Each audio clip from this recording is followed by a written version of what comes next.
Hi guys, I'm Mario Frado and this is Making the Case. So yesterday there was the Million MAGA March in D.C. It was basically Trump supporters coming out and showing their continued support for President Trump. They were also protesting the election, which they believe was rigged and that there were fraudulent votes allowed in the election. So that's still yet to play out in the courts. But something that was really terrible that I noticed, and it's a recurring theme not just this year but for the past couple years, is the amount of violence coming from the left. Some of the footage I saw from this was really troubling. There was a man who was sucker punched and knocked to the ground. Then once he was on the ground, he had his head stomped into the ground by multiple people.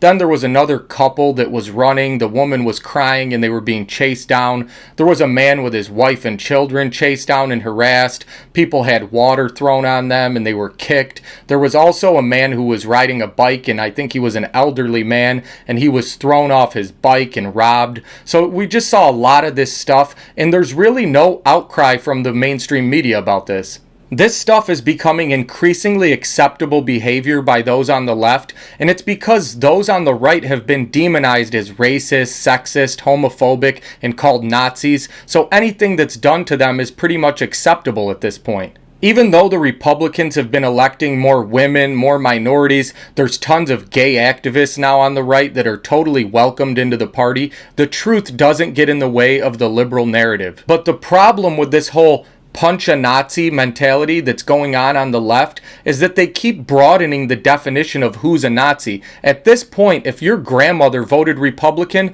then she's considered fair game and she can be punched or be attacked on the street, have her house burned down. It really doesn't matter to the left at this point. But this is really dangerous, and it needs to be condemned by politicians on both sides of the aisle. The mass censorship of conservatives by mainstream media and social media is bad enough, but this sort of violence coming from the left towards those on the right is beyond the pale. Joe Biden, or better yet, his speechwriters, have been preaching unity to us since the election, but how is that going to be possible when those on the left are constantly terrorizing and assaulting those on the right just because they dare to disagree with them? I think there's a genuine fear on the right of a Joe Biden presidency. If Joe Biden is actually elected president, I think conservatives truly believe that there'll never be another Republican president again. They've lost all confidence in the electoral process, and there isn't any semblance of fairness in the mainstream media.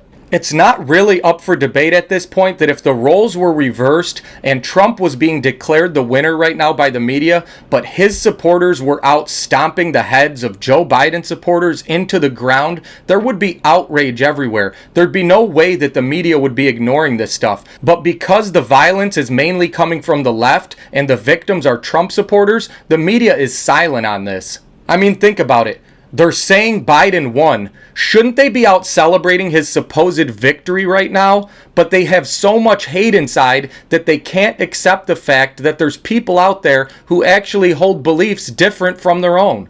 It seems like those on the left want one-party rule, and they'll do whatever it takes to get it. Yet they're the ones claiming the people on the right are fascist and Nazis. I really think these people need to take a look in the mirror at this point.